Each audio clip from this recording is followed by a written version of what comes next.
ሰኔ 6 2017 ዓ.ም ተናስተልኝ እንደምን አመሻችሁ። የኢትዮጵያ ቴሌቪዥን ነው። ኢቲቪ 57 3ኛ ክፍል ላይ ደርሷል።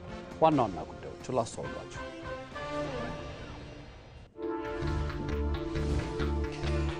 ኢትዮጵያ የጋዝ ምርት በቅርቡ ለገበያ ማቅረብ እንደምትጀምር ጠቅላይ ሚኒስትር አብይ አህመድ ገለጹ። ጠቅላይ ሚኒስትሩ በተወካዮች ምክር ቤት ተገኝተው ነው ይህን የገለጹት። በተያያዘ የ2018 በጀት ዓመት 1.93 ትሪሊዮን ብር ሆኖ ጸድቋል። ምናልባት የተከበረው ምክር ቤት ለረፍት ወጥቶ ሲመለስ ኢትዮጵያ ለመጀመሪያ ጊዜ የጋዝ ምርት ለገበያ ታውላለች። ዓመቱን ሙሉ በሁሉም አይነት የሰብል ምርቶች 1.2 ቢሊዮን ኩንታል ነበር የተሰበሰበው። ዘንድሮ ግን 300 ሚሊዮን ኩንታል ጨምሮ 1.5 ቢሊዮን ኩንታል መሰብሰብ ተችሏል። በብሪታንያ አጠቃላይ ምርጫ ቀኝ ዘመም የሆነው ሪፎርም ዩኬ ፓርቲ ስደተኞች ላይ ያለው አቋም የብዙዎችን ቀልብ ከወዲሁ መሳብ መጀመሩ ተሰምቷል።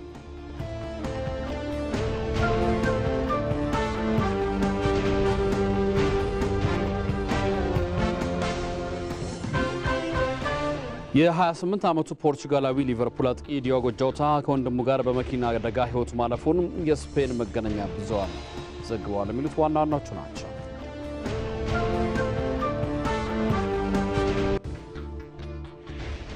ከዜናዎቹ ጋር አንተነህ ደግፌ ነኝ። አብራችሁን ቆዩ።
የዛሬ የኢቲቪ 57 የምሽት ዜናዎቻችን ትኩረት የሚያደርገው የጠቅላይ ሚኒስትሩ የፓርላማ ውሎ ላይ ይሆናል። የፕሪቶሪያ ሰላም ስምምነት በመጣስ በትግራይ ክልል ግጭት እንዲፈጠር የሚሰሩ አካላት የተሳሳተ ትንተና ላይ ያሉ መሆናቸውን ጠቅላይ ሚኒስትር አብይ አህመድ ገለጹ። የክልሉ ሕዝብ ጦርነት የማይፈልግ መሆኑን ያነሱት ጠቅላይ ሚኒስትሩ በክልሉ ዳግም ጦርነት እንዳይነሳ የሃይማኖት አባቶች አስቀድመው ሚናቸውን እንዲወጡ ጥሪ አቅርበዋል። አቤል ሙልጌታ ተጨማሪ አለው። የህዝብ ተወካዮች ምክር ቤት አባላት አገራዊ ሰላምና ጸጥታን ማጽናት እንዲሁም ግጭትን የሚያባብሱ አካላት ስርዓት ማስያዝን በተመለከተ ለጠቅላይ ሚኒስትር አብይ አህመድ ጥያቄም አቅርበዋል። የፕሪቶሪያው የሰላም ስምምነትን ለመጣስ የሚደረግ እንቅስቃሴም በቀድሞ የህወሓት ቡድን በኩል እየታየ መሆኑንና መንግስት በትግራይ ያለውን ጉዳይ በምን መልኩ እያየው እንደሆነም ጥያቄ ቀርቦ ጠቅላይ ሚኒስትሩም ምላሽ ሰጥተዋል። የፕሪቶሪያ ስምምነት በሀገራችን የፖለቲካ ታሪክ የተለየ ስፍራ የሚሰጠው ክንዋኔ ነው። ይሁንና የህወሓት የቆየ የጦርነት ናፍቆት፣ ጸባጫሪነትና በግጭት ምክንያት ራሱን የማቆየት ወይንም ሰርቫይቭ የማድረግ ፍላጎት ዛሬም አልቆመም። በዚህም ምክንያት ዳግም ግጭት ሊቀሰቀስ ይችላል የሚል ስጋት በስፋት እየተነሳ ነው። ክቡር ጠቅላይ ሚኒስትር፣ አጠቃላይ በትግራይ ክልል ያለው አሁናዊ የፖለቲካና የጸጥታ ሁኔታ ላይ ማብራሪያ ቢሰጥበት። አሁን ትግራይ ውስጥ አንደኛ ከህዝብ ፍላጎት ውጪ የትግራይ ህዝብ 100% ጦርነት አይፈልግም። 100% ጥርጥር የለውም። ይሄ አይቶታል፣ እንትርፍ የለውም። ከህዝብ ፍላጎት ውጪ ከዓለም አቀፍ ሁኔታ ውጪ ዓለም ትግራይና ምናምን ቢዋጉ ደንታው አይደለም። ብዙ ውጊያ ያስተናገደ ስለሆነ ጆሮም የለውም ጊዜም የለውም። ዓለም ጊዜ ቢኖር ኖሮ ሱዳንን ያዳምጥ ነበር። የዓለምን ነገር አለመገንዘብ፣ የዘመኑን የውጊያ ስልትም አለመገንዘብ አሁን እንደ ድሮ ተራራ መያዝ ተራራ መልቀቅ ብቻ ማሰብ እንዳያችሁት ነው። ኢራንና እስራኤል ያዋጋው ተራራ አይደለም፣ ዘመን ተቀይሯል። አንዳንዶች ደግሞ መንግስት በሸኔ በፋኖ በመናምን ተወጥሯል፣ ወታደር ስለተበታተነበት አሁን ነው ጊዜው ደግሞ የሚሉ ሰዎች አሉ። እነዚህ ሰዎች ታሪክ መለስ ብሎ ማየት በቂ ነው እና ኢትዮጵያ ራሷን ለመከላከል የግድ ሰልፍ የያዘ ወታደር አያስፈልጋትም። ታሪኳ እሱን አያሳይም። እኛ የተሻለ አቅም አለን፣ ግን ያም ቢሆን ለሌሎቹም ቢሆን በዛ መሰላት የለበትም። በክልሉ ዳግም ግጭት እንዳይነሳ ችግሮች በሰላም እንዲፈቱ የሃይማኖት አባቶች የበኩላቸውን እንዲወጡም ጠቅላይ ሚኒስትሩም ጥሪ አቅርበዋል። ትግራይ የሚያስፈልገው በንግግር በውይይት ጉዳይ መፍታት ነው። በዚህ በተከበረው ምክር ቤት አንድ መልእክት ማስተላለፍ እንፈልገው፣ የሁሉም እምነት አባቶች እዚህ ተወካዮች አላችሁ። ሌላ ምንም ስራ የላችሁም። በፍጥነት ትግራይ ወደ ግጭት እንዳይገባ ወደ ጦርነት እንዳይገባ ስራችሁን አሁን ጀምሩ። ከተጀመረ በኋላ ብትናገሩ ዋጋ የለውም። ባለሀብቶች፣ ምሁራን፣ ኤምባሲዎች አሁን ውጊያ እንዳይጀመር። ምክንያቱም ከተጀመረ ከዚህ በፊት የምናውቀው አይደለም፣ ይበላሻል ነገር። ትግራይ ያሉ ኃይሎችም ለትግራይ ህዝብም ለኢትዮጵያ ህዝብ መታወቅ ያለበት ጦርነት አያስፈልገንም። በሰላምና በውይይት ጉዳያችን መፍታት ይቻላል። በትግራይ ክልል የመጡ ለውጦች እንዳሉ የገለጹት ጠቅላይ ሚኒስትሩ የሚቀሩ ተግባራትን መኖራቸውንም አንስተዋል። የሚቀሩትንም በሰላማዊ መንገድ ለመከወን መንግስታቸው ቁርጠኛ መሆኑንም ተናግረዋል። የተፈናቀሉ ሰዎች በሚመለከት ራያ 100%፣ ጸለምት ተመልሷል እኮ የተፈናቀለ ሰው ትርፍ ነው። ይሄ ምን ቀረ ታዲያ ያላችሁ እንደሆነ ወልቃይት የተፈናቀሉ አልተመለሱም፣ ዲዲአር አልተፈጸመም። በተደጋጋሚ ታውቃላችሁ። መንግስት የጸና አቋም ነው ያለው። የተፈናቀሉ የኛ ዜጎች ወንድሞቻችን ወደ ቀድሞ ቀያቸው መግባት አለባቸው። ለዚህ ደግሞ በሁሉም ወገን ያሉ ኃይሎች ተባባሪ መሆን አለባቸው። ዲዲአርስ መፈጸም አለበት። ጀምረን ነበር ታውቃላችሁ፣ አልቀጠለም። እነዚህ ሁለት ጉዳዮች አንዳንዴ የፌዴራል መንግስት ችግር አድርጎ ለመሳል ይሞከራል። ስህተት ነው። የፌዴራል መንግስት ትግራይ ያለውን ጉዳይ በሰላማዊ መንገድ የመፍታት ከፍተኛ ፍላጎት አለው። እንደ ሀገር ዘላቂ ሰላም ላይ ያሉ ችግሮች በምክር ቤቱ ተነስተውም ምላሽም ተሰጥቶባቸዋል። መንግስት ካለፉት ጊዜያት በአንጻራዊነት የተሻለ ሰላም እያመጣን ነው ይላል። መሳዮቹ ምንድን ናቸው? ጽንፈኞችን ከማህበረሰቡ ለመነጠል፣ የህዝቡን ሰላም ለማስጠበቅ ብሎም እንደ ሀገር አስተማማኝና ሰላቂ ሰላም ለመገንባት እየተሰሩ ያሉ ስራዎች ተጨማሪ መብራሪያ ቢሰጥ። የለውጡ ጊዜ በኦሮሚያና ሶማሌ ክልል ግጭት ነበር። በጣም ሰው ሞቷል፣ ተፈናቅሏል። ዛሬ ያ ነገር የለም፣ አንጻራዊ ሰላም አለ ማለት ነው። ከጥቂት ጊዜ በፊት በሶማሌና በአፋር ክልል በይገባኛል ምክንያት ሰዎች ይፈናቀላሉ፣ ይጋደላሉ። ቢያንስ ዛሬ ያ ነገር የለም፣ አንጻራዊ ሰላም አለ ማለት ነው። አንጻራዊ ነው። ጌዲዮና ጉጂ ተጣልተው ወንድማማች ናቸው፣ ተጋጭተው ሰው ተፈናቅሏል፣ ተቸግሯል፣ ታውቃላችሁ። አሁን የለም፣ ሰላም ነው። ቤኒሻንጉል ክልል በጣም ብዙ የታጠቁ ኃይሎች ውጭ ሀገር ሰልጥነው የመጡ ህዳሴ እንዳይሰራ የሚፋለሙ ብዙ ነበሩ። ብዙዎቹ በሰላም ገብተዋል። በንጽጽር ቤኒሻንጉል አሁን ሰላም ነው፣ አንጻራዊ ሰላም አለ ማለት ነው። ደቡብ ክልል መሆን አለብን በሚል ሂሳብ በተለይ ወላይታና ሲዳማ አካባቢ ታስታውሳላችሁ የነበረውን ነገር። አሁን የለም፣ አንጻራዊ ሰላም አለ ማለት ነው። ግጭት ሲፈጠር ብቻ ነው እንዴ? ትግራይ ክልል ሙሉ ውጊያ ነበር ከሁለት ዓመት በፊት። ቢያንስ እስካሁን ባለው ሁኔታ የለም፣ አንጻራዊ ሰላም አለ ማለት ነው። አማራና ኦሮሚያ በጣም ብዙ ቦታ ነበረ፣ አሁን ቀንሷል። አምና በነበረው ልክ ሁለቱም ጋር የለም። የሀገርን ሰላም ለማጽናትና ዘላቂ ሰላምንም ለማረጋገጥ ከመንግስት በተጨማሪ ሁሉም አካል የበኩሉ ሚና መወጣት እንዳለበትም ተመላክቷል። ጠቅላይ ሚኒስትር አብይ አህመድ ለግብጽና ሱዳን እንዲሁም ለታችኞቹ የአባይ ተፋሰስ ሀገራት የጋራ ሀብታችን የሆነውን ህዳሴን በጋራ እንመርቅ፣ ደስታችንን ተጋሩ ሲሉ ጥሪ ያቀረቡ። ጠቅላይ ሚኒስትሩ ብሔራዊ ጥቅሟን ኢትዮጵያ በሰላም መንገድ ታስጠብቃለች፣ ከጎረቤቶቿ ጋርም እንደወትሮ ትቀጥላለች ብለዋል። መሐመድ አልቃድር ተጨማሪ አለው። ኢትዮጵያ የብሔራዊ ጥቅምን ማዕከል ያደረገና ጎረቤት ሀገራትን ያስቀደመ የውጭ ግንኙነት ፖሊሲን ታራምዳለች። የህዝብ ተወካዮች ምክር ቤት አባላት አሁናዊውን የኢትዮጵያ የውጭ ግንኙነት ጉዞን አስመልክተው ለጠቅላይ ሚኒስትር አብይ አህመድ ጥያቄን አቅርበው ምላሽ ተሰጥቶባቸዋል። የኢትዮጵያ ሕዝብ የዘመናት ጥያቄ በሰላማዊ ህጋዊና ዲፕሎማሲያዊ መንገድ ምላሽ እንዲያገኝ የተጀመረው ሂደት በምን ደረጃ ላይ ይገኛል?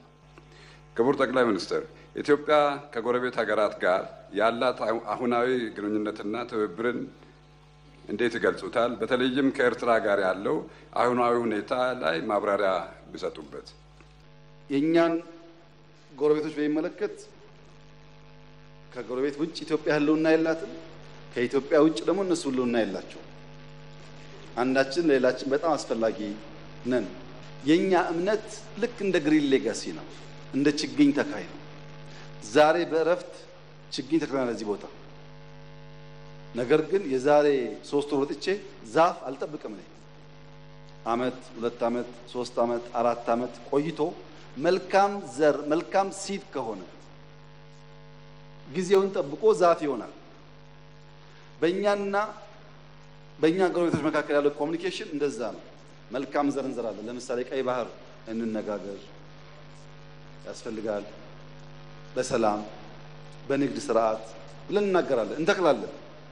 መልካም ዘር ነው። ጊዜውን ጠብቆ ዛፍ ይሆናል። በግጭት በኃይል አናደርግም።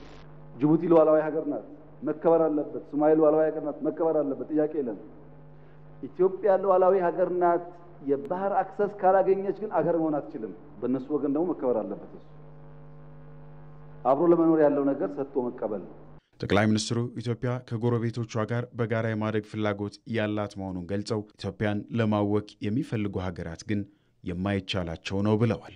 በዚህ ብርጭቆ ውስጥ አንድ ውሃ ሞልቼ አንድ ጠጠር ብጥልበት ይታወቃል።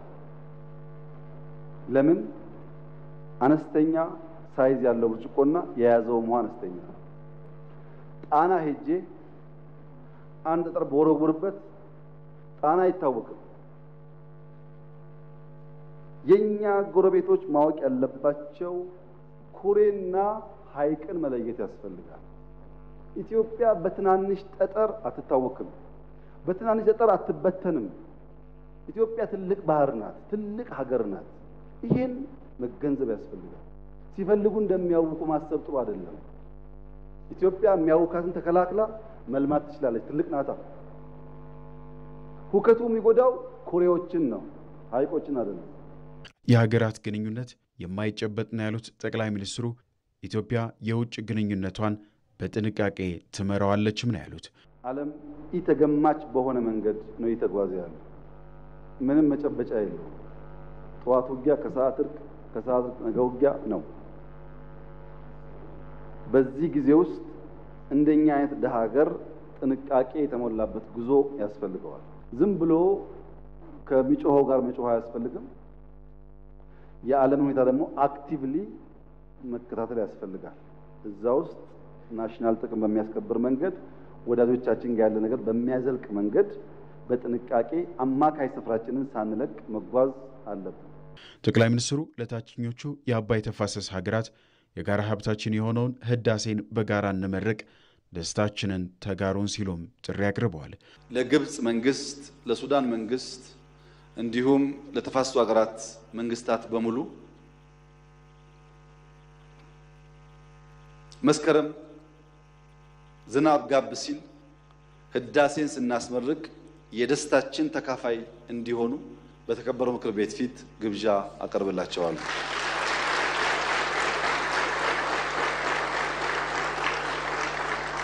ጠቅላይ ሚኒስትር አብይ አህመድ ኢትዮጵያ ብሔራዊ ጥቅሟን በሰላማዊ መንገድ እንደምታስጠብቅም ገልጸዋል። ኢትዮጵያ ለመጀመሪያ ጊዜ በቅርቡ የጋዝ ምርት ለገበያ ታውላለች ሲሉ ጠቅላይ ሚኒስትር አብይ አህመድ ተናግረዋል። ኢትዮጵያ የወርቅ ምርትን ጨምሮ በተለያዩ የማዕድን ምርቶች ላይ ውጤቶች አስመዝግባለች ብለዋል ጠቅላይ ሚኒስትሩ። አባዲ ወይናይ ተጨማሪ አለው። ጠቅላይ ሚኒስትር አብይ አህመድ ለሕዝብ ተወካዮች ምክር ቤት በሰጡት ማብራሪያ ከፍተኛ እድገት ከተመዘገበባቸው ዘርፎች መካከል የኢኮኖሚ ዘርፉ ተጠቃሽ መሆኑን ተናግረዋል። ምጣኔ ሀብቱ በበጀት ዓመቱ በተለያዩ ዘርፎች ውጤቶች ማስመዝገቡን የጠቀሱት ጠቅላይ ሚኒስትሩ በማዕድን ዘርፉም ስኬቶች መመዝገባቸውን አብራርተዋል። ኢትዮጵያ ለመጀመሪያ ጊዜ በቅርቡ የጋዝ ምርት ለገበያ ታውላለች ሲሉ ጠቅላይ ሚኒስትሩ አረጋግጠዋል። ኢትዮጵያ ውስጥ በጋዝና አካባቢ ላይ ያሉ የፕራይቬት ሴክተር እስከ ቅርብ ጊዜ ድረስ የነበራቸው አፕሮች መጥቶ ላይሰንስ መውሰድና በዚያ ላይሰንስ ብር መፈለግ ነው። ላይሰንሱን ይጁታል፣ ብር የላቸውም። በዚያ ላይሰንስ ብር ይፈልጋሉ። ይሄ መንገድ አያዋጣም ብለን በመንግስት ደረጃ በነበረ ንግግር የነበሩትን ኩባንያዎች ሰርዘን በማውጣት አዳዲስ አቅም ያላቸው ኩባንያዎች ወደ ሴክተሩ እንዲገቡ በመደረጉ ምናልባት የተከበረው ምክር ቤት ለረፍት ወጥቶ ሲመለስ ኢትዮጵያ ለመጀመሪያ ጊዜ የጋዝ ምርት ለገበያ ታውላለች።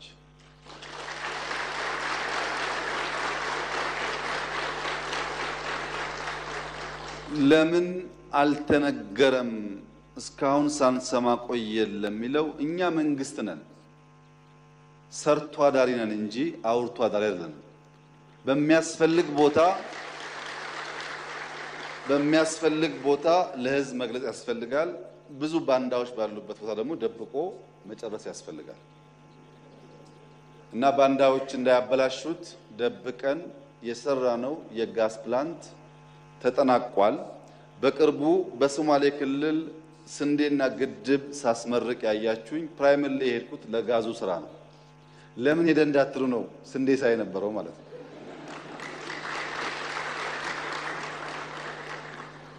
ጋዝ የመጀመሪያው ፌዝ አልቋል፣ በቅርቡ ይመረቃል። ሁለተኛው ፌዝ ይጀመራል። ከማዕድን ምርቶች ከፍተኛ የውጭ ምንዛሪ ገቢ መገኘቱን ያብራሩት ጠቅላይ ሚኒስትር አብይ አህመድ ከወርቅ ምርት ብቻ ከ3.5 ቢሊዮን ዶላር በላይ ገቢ መገኘቱን አብራርተዋል። ወርቅ ባለፈው አመት 4 ቶን ነው ኤክስፖርት ያደረግነው። በዚህ አመት 37 ቶን ነው ኤክስፖርት ያደረግነው።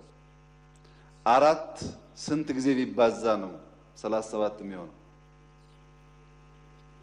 ያን የሚያክል ፖቴንሻል ተኝተንበት ከርመን ነው ስለምን የነበረው ማለት ነው። 300 ሚሊዮን ዶላር ኤክስፖርት አምና አድርገን 3.5 ቢሊዮን ዶላር ኤክስፖርት ዘንድሮ አድርገናል። ይሄ ትኩረት ያመጣው ውጤት ነው። ብዝሃ ዘርፍ ባንል ኖሮ በየትኛውም መስፈርት ኢትዮጵያ ውስጥ ማዕድን በዚህ መንግስት የተሰጠውን ትኩረት አግኝቶ ተሰርቶ አያውቅም። ውጤቱም ይናገራል። በብረት ምርት ኢትዮጵያ ሰፋፊ ስራዎችን ሰርታለች ያሉት ጠቅላይ ሚኒስትሩ የኢትዮጵያን ፍላጎት መመለስ በሚያስችል ደረጃ ፋብሪካዎች ስራ መጀመራቸውም ነው የጠቀሱት። የብረት ውጤቶች 18% አድገዋል።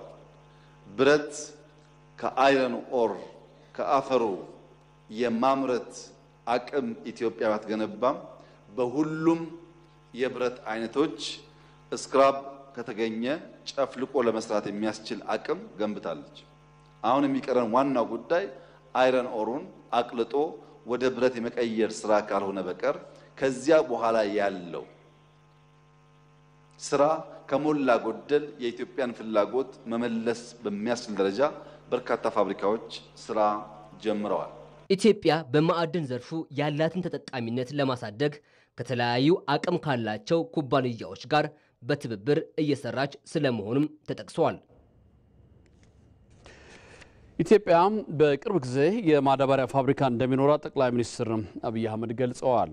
ጠቅላይ ሚኒስትሩ በተወካዮች ምክር ቤት በሰጡት ማብራሪያ ግብርናው የሚፈለገውን ውጤት እንዲያመጣ ፋብሪካው ትልቅ ሚና ይኖረዋል ብለዋል።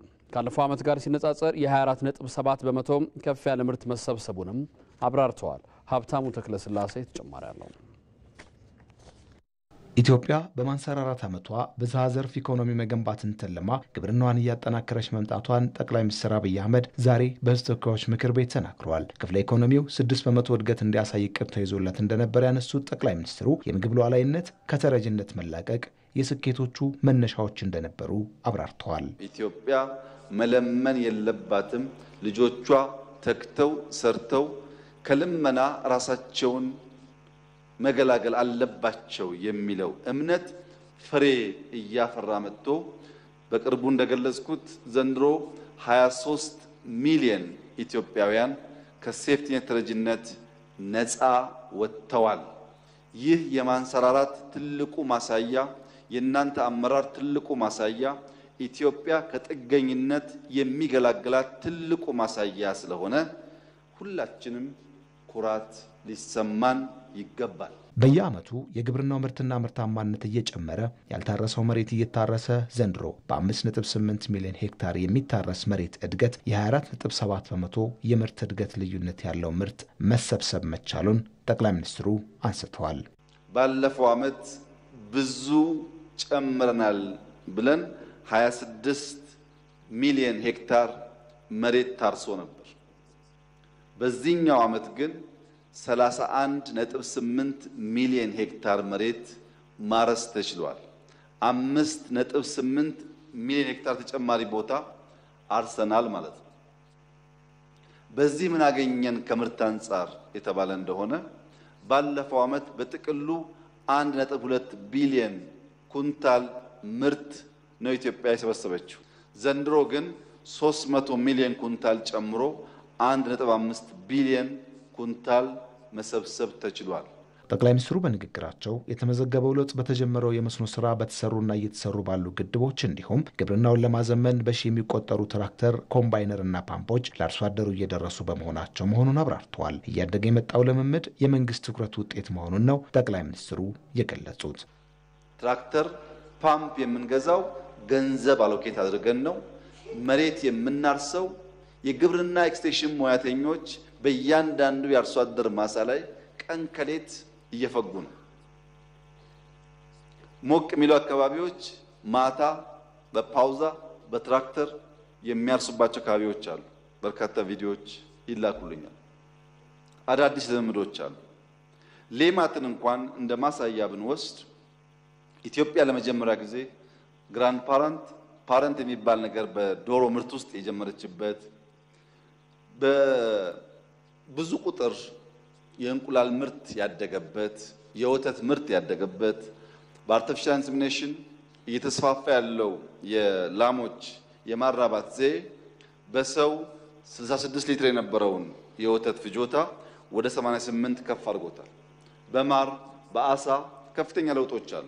ግብርናው ዋነኛ ግብአቱን ካላገኘ በእጅጉ መፈተኑ አይቀሬ ነው። የአፈር ማዳበሪያ መንግስት ልዩ ትኩረት ሲያደርግ ቆይቶ ይህንኑ ጉዳይ የመጨረሻ ልባት ሊሰጥበት ያቀደበትን ጠቅላይ ሚኒስትሩ አብስረዋል። በተደጋጋሚ እንዳነሳሁት የግብርና ሴክተር የተሟላ ውጤት የሚያስገኘው የማዳበሪያ ፋብሪካ ኢትዮጵያ ካላት ብቻ ነው። አሊያ በማዳበሪያ ምክንያት ምርታማነት ሊወርድ ይችላል። የማዳበሪያ ፋብሪካ ከተለያዩ ኃይሎች ጋር ስንነጋገር የቆየን ቢሆንም የናይጄሪያ ባለሀብት አሊኮ ዳንጎቴ ጋር ድርድር ጨርሰን የጋዙን ምርት ለገበያ መዋል ስንጠብቅ ነበር። በቅርቡ አሊኮ ዳንጎቴም ሲመላለስ የነበረው ለዚሁ ጉዳይ ነው። ይህ ምክር ቤት ከረፍት ሳይመለስ ኢትዮጵያም የማዳበሪያ ፋብሪካ መስራት ትጀምራለች። ከ40 ወራት በኋላ ደግሞ ጨርሳ ታስመርቃለች። ጠቅላይ ሚኒስትሩ በማብራሪያቸው ለግብርናው ዘርፍ የተሰጠው ልዩ ትኩረት ውጤት ያመጣበት እንደመሆኑ ተጠናክሮ እንደሚቀጥል አረጋግጠዋል። የ2018 በጀት ዓመት 1.93 ትሪሊዮን ብር ሆኖ ጸድቋል። የተወካዮች ምክር ቤት ባካሄደው 42ኛ መደበኛ ስብሰባ የፌዴራል መንግስት የ2018 በጀት ዓመት በጀት 1.93 ትሪሊዮን ብር ሆኖ በሙሉ ድምፅ ነው ያጸደቀው። የረቂቅ በጀቱን የውሳኔ ሀሳብ የፕላን በጀትና ፋይናንስ ጉዳዮች ቋሚ ኮሚቴ ሰብሳቢ አቶ ደሳለኝ ወዳጆ ለምክር ቤቱ አባላት አቅርበዋል።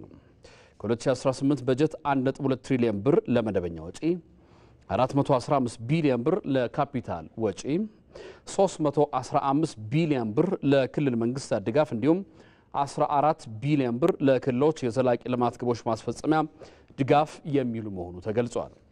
በጀቱ 1 ትሪሊዮን ብር ወይም 73 በመቶን ከታክስ ገቢ፣ 236 ቢሊዮን ብር ከልማት አጋሮች፣ ቀሪውን ደግሞ ከፕሮጀክቶች ድጋፍና ልዩ ልዩ ገቢዎች ለማግኘት መታቀዱን የቋሚ ኮሚቴው ዋና ሰብሳቢ ተናግረዋል።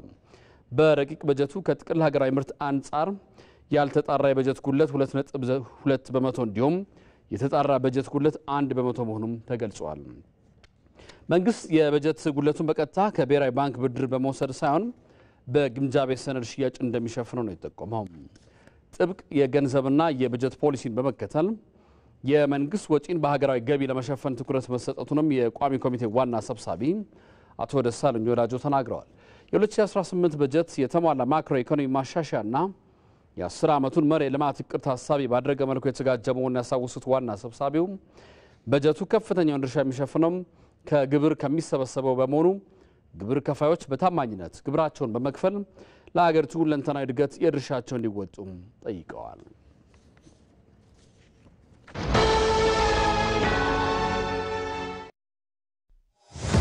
የሚሰራ ሰው ጊዜ አይበቃውም። ስለዚህ ረጅሙን ጉዳይ በዘዴ ያሳጥረዋል። ወራዊ የአገልግሎት ክፍያዎቹን በቀላሉ ሲቢ ብር ፕላስ ያስታውሰዋል።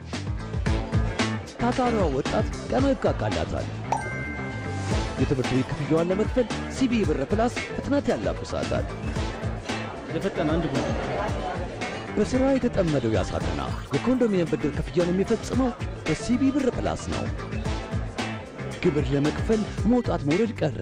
ይኸው ክፍያ ቀለለ። የትኛውንም ክፍያ ለመክፈል ካሉበት ሳይነሱ ካሰቡት ይድረሱ። የተሻሻለው የሲቢ ብር ፕላስ መተግበሪያ አዳዲስ ነገሮችን አካቶ ሕይወታችሁን ሊያቀል ካላችሁበት ደርሷል። ሲቢ ብር ባሉበት ሁሉ አለ።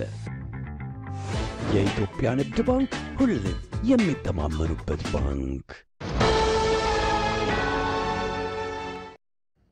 የውጭ ዜና። በብሪታንያ አጠቃላይ ምርጫ ቀኝ ዘመም የሆነው ሪፎርም ዩኬ ፓርቲ ስደተኞች ላይ ያለው አቋም የብዙዎችን ቀልብ ከወዲሁ መሳብ መጀመሩ ተሰምቷል። ከምርጫው አስቀድሞ የስደተኞች ጉዳይ ዋና የመለያ መስፈርት ሆኖ በመራጮች ዘንድ መወሰዱ ለሪፎርም ዩኬ ሰርግና ምላሽ የሆነለት ይመስላል። የቀኝ ዘመም ፓርቲው የምርጫ ቅስቀሳ ጭብጥ ወደ ብሪታንያ በትናንሽ ጀልባዎች የሚደረጉ የስደተኞች ጉዞዎችን ማስቆም እንደሆነ እየተነገረ ሲሆን ይህ ታዲያ በብሪታንያ ስደት መጠን ከልክ አልፏል ለሚሉ መራጮች ፓርቲ ማለት ይህ ነው ሳያሰኛቸው አልቀረም ተብሏል። ሪፎርም ዩኬ በቅርቡ ጊዜ በተከናወኑ የባማ ምርጫዎችና በገጠራማ አካባቢዎች በተደረጉ ምርጫዎች እያሸነፈ መምጣቱ የሚታወስ ነው።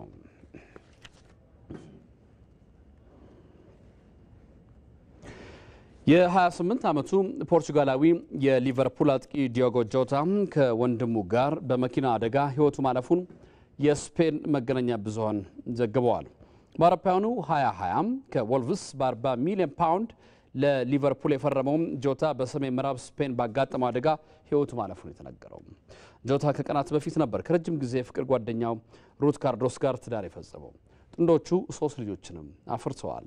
ዛሞራ በተባለችው የስፔን ግዛት ውስጥ ባጋጠመው አደጋ ፖርቹጋል ውስጥ ፕሮፌሽናል እግር ኳስ ተጫዋች የሆነው የ28 ዓመቱ የጆታ ወንድም አንድሬ ሲልቫም ሕይወቱ አልፏል። የስፔን ፖሊስ እንዳስታወቀው ወንድማማቾቹ የሞቱት ረቡዕ ለሐሙስ አጥቢያ በአገሬው ሰዓት አቆጣጠር ከእኩለ ሌሊት በኋላ ነው።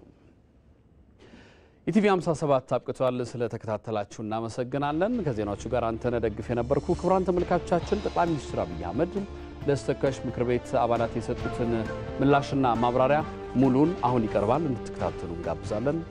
ሰላም ደሩ።